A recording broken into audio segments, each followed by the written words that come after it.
Hello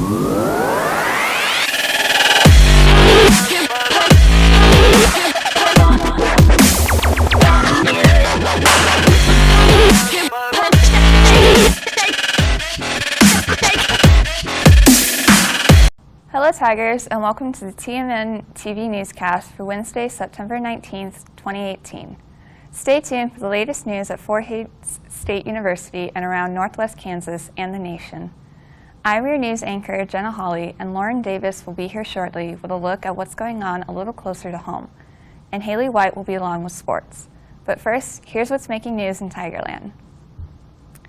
On Friday, Tisa Mason was inaugurated as the 10th president of Fort Hays State University. Mason returned to Fort Hays after serving as the president of Valley City State University in Valley City, South Dakota.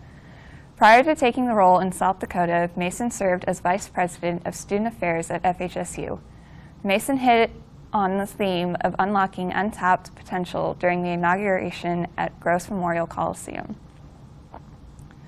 The director of FEMA recently echoed President Donald Trump's belief that the death toll from Hurricane Maria in Puerto Rico was too large. Researchers from George Washington University estimated the death toll at nearly 3,000, but Trump questioned that number.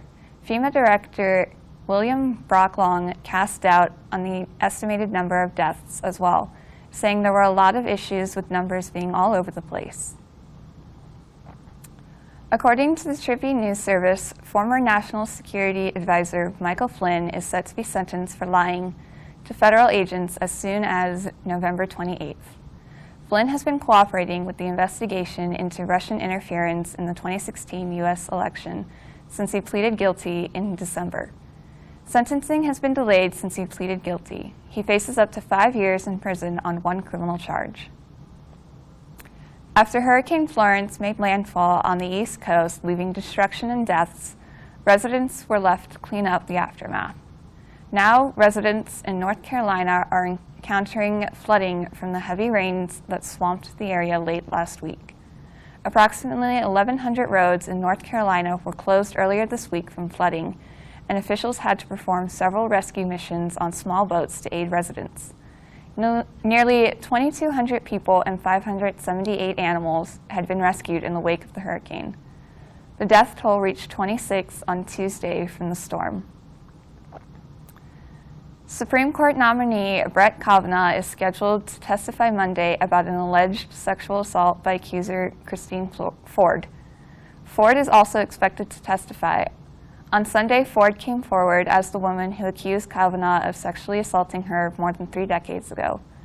The 51-year-old Ford is now a psychology professor at Palo Alto University. No other people were expected to testify, and Democrats argue that puts Ford at a disadvantage and that more people needed to be called to testify. Republicans claim the move by Democrats is to simply stall the confirmation process to move Kavanaugh to a role on the Supreme Court. The trade war between the U.S. and China heated up as Beijing announced retaliatory tariffs on $60 billion of U.S. goods, and the Trump administration threatened duties on virtually all Chinese imports. The Tribune News Service reported Trump ordered his administration to levy 10% tariffs on approximately $200 billion in Chinese goods if China refused trade concessions. Both sides have said there's still room to reach a favorable trade deal. U.S. Senator Ted Cruz broke with conservatives to support a government funding bill that provides a boost in defense spending along with money for public broadcasting, Head Start programs, and Obamacare. According to the Tribune News Service, the move is not in line with past Cruz actions. He previously had bucked GOP leaders to orchestrate a government shutdown over Obamacare. Cruz is facing a tough re-election stage for his congressional seat. Republicans control 51 seats in the Senate, but need 60 votes to thwart a filibuster attempt on key spending bills. Those are the stories making headlines in the world this week. After we return from this short break, Lauren will be here with a look at what's happening a bit closer to home.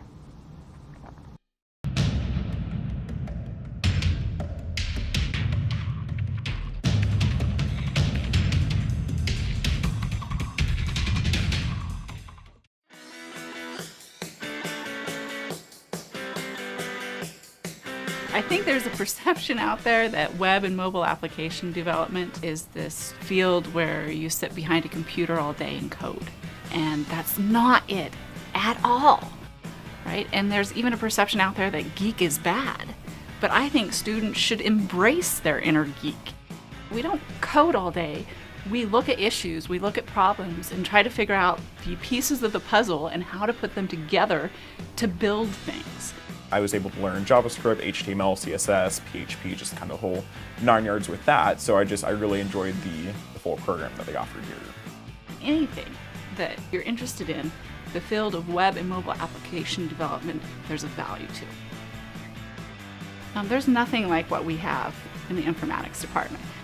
If you choose to take everything in the buffet that we offer, you'll be very well prepared for any type of job opportunity that's out there.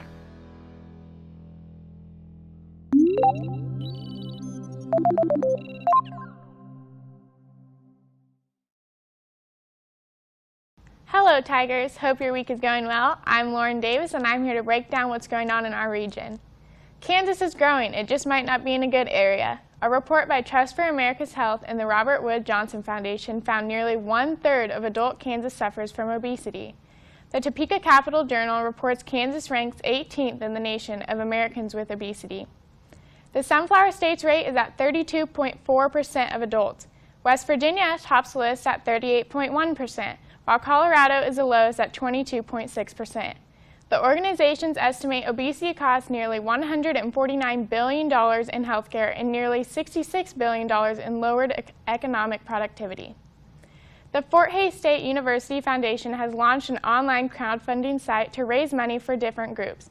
To kick off the campaigns, the foundation is targeting help for the Student Emergency Fund at FHSU, new uniforms for the marching band, and new helmets for the football team.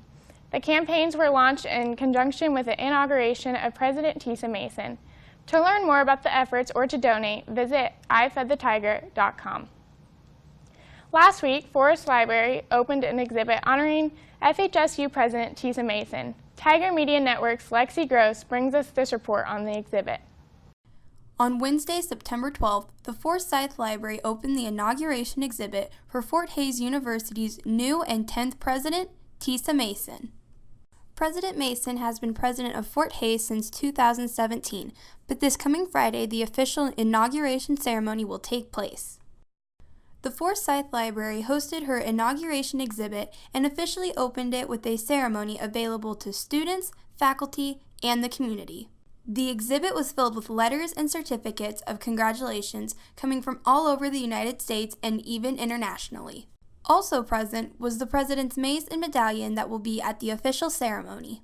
President Mason chose to have the exhibit at the library because of the library's role to not only share information, but to celebrate the history of Fort Hays. President Mason gave a few words of gratitude to her family, the audience, and staff for their support during this week and to celebrate the university as well. But I want to say thank you very much for being here today and helping to celebrate the joy that's in my heart for this institution. And I want to thank all of you for the work that you do every single day and how you make a difference in the lives of our students and our alumni, our community, and one another. The inauguration for President Mason will take place on Friday, September 14th at 10 a.m. in the Gross Memorial Coliseum. This is Lexi Gross reporting for Tiger Media Network. The suspect of the officer involved shooting in Wichita has charges in Ellis County. Robert Greason had convictions of aggravated battery in 2010 and distributing hallucinogens in 2009. He also had a criminal record in Sedgwick County. Police say Greason shot Sheriff's Deputy Robert Kunze. The Tribune News Service reports Kunze was taken to the hospital, but he was pronounced dead. Greason was also shot, and he was pronounced dead at the scene. The Wichita Eagle reports that Kunze was a 12-year-old veteran of the force responding to a suspicious person report. In one of the state's top matchups last Friday, the Phillipsburg High School football team rolled by rival Smith Center 42-14. The Panthers scored early and often to blow out the Redmen on their home field. It was the 8th straight win by Phillipsburg over Smith Center in the MCL rivalry. The Panthers improved to 3-0 this year and will play at Norton this week, while Smith Center suffered its first loss of the season. The Redmen play at Plainville this week. Both of those teams are 2-1 this year. While Peaburg and Smith Center are longtime rivals, the game never has come down to a brawl. But that's what happened to a pair of Wichita schools Friday night. In a game that was called before the final horn sounded, Wichita North and Wichita Southeast players got into a benches clearing brawl with approximately 10 seconds left in the game. Police were needed to break up the fight on the field. According to the Wichita Eagle, no players were hurt in the incident. That's all for what is going on around Hays this week. Haley will be here next with sports.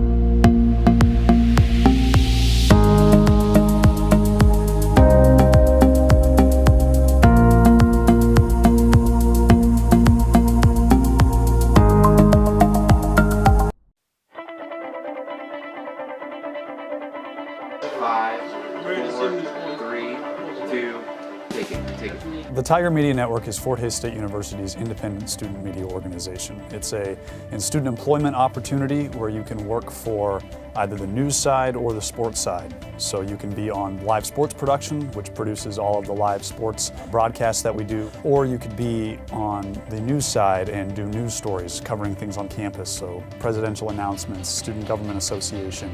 We bring that news to the student community and the Hays community as well. You don't realize how much Fort Hays State has to offer until you're here.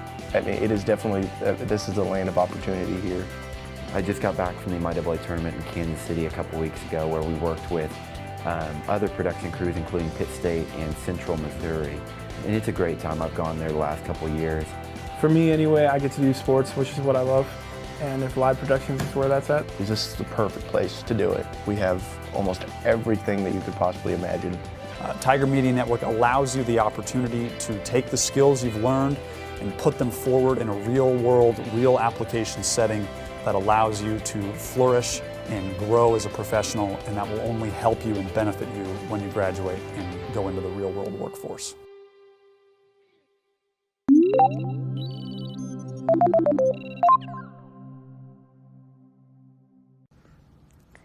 FHSU football clinched another win at Lewis Field Stadium on Saturday as it held off Washburn 30-24. The Tigers had a comfortable 30-10 lead until the Ichabods responded with a pair of touchdowns with a minute to play.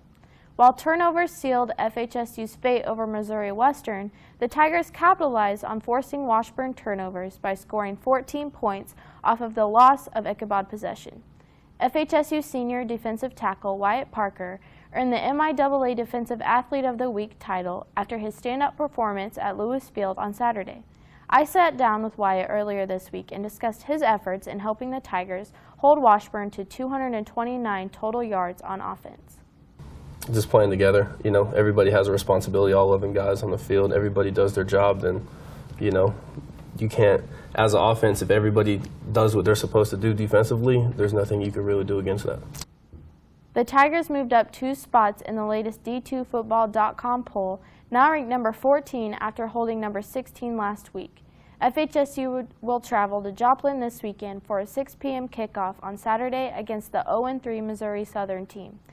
Defensive lineman Sheldon Schmidt, kicker and punter Dante Brown, and head coach Chris Brown discussed what it will take to come out on top against the Lions during this week's press conference.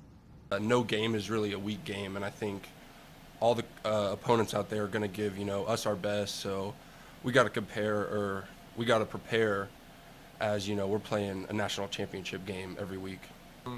I was coming into last week's game really trying to, it's not make up for last week, but I mean, get back to the standard. I'm used to performing at, hold myself to a high standard. Well, they're 0-3 right now. We know they're having some troubles there, you know, losing their coach, especially this week. And, you know, and then the new guy stepping in. I mean, did the kids at Southern like Denver Johnson? Did they not like Denver Johnson? Are they excited? Are they upset? I mean, you don't know. You know, maybe they play harder for this next guy. You know, maybe they don't. So, you know, you really don't know how to take it this week in practice. But, you know, we got to take care of ourselves and making sure that we're getting better and we're doing the things possible to get better each week. And you know, we can't worry about Southern and what's happening there. We just got to be prepared for their best. Because I'm sure that we're going to get their best. They're going to come out and they're going to play hard and play physical, but we got to find a way to get up on them and see if we can score some points and keep them off the board. But kids are funny. You just don't know how they're going to react to it. They might come out and play their best game of the year, because there's been a change, or they might come out and feel sorry for themselves. You just don't know. But kids are resilient. They always bounce back pretty quick. And, I can see them being ready and being excited for us to come to town and try to knock us off. Missouri Southern head coach Denver Johnson announced his resignation Tuesday after the Lions suffered a 63-0 loss to number 4 Northwest Missouri last weekend. Missouri Southern lost 16 straight games. Defensive coordinator Joe Pitasso was named as the team's interim coach.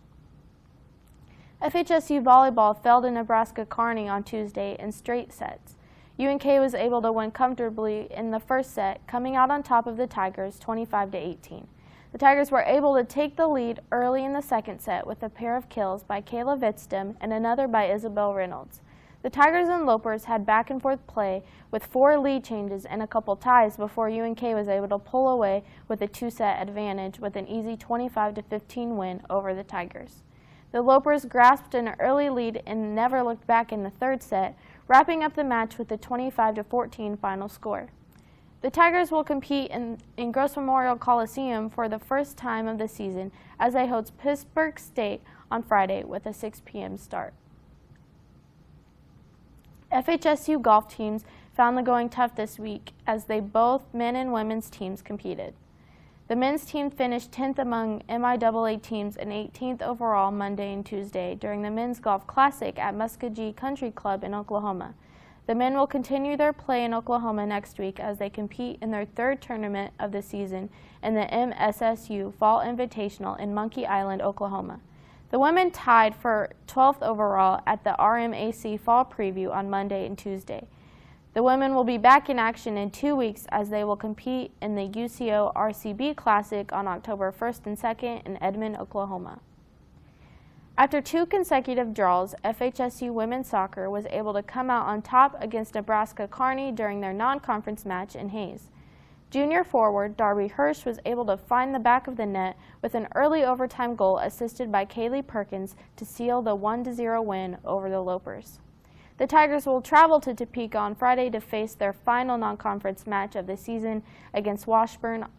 On Sunday, the Tigers will open up MIAA play with a contest with Emporia State at 2 p.m. on the road.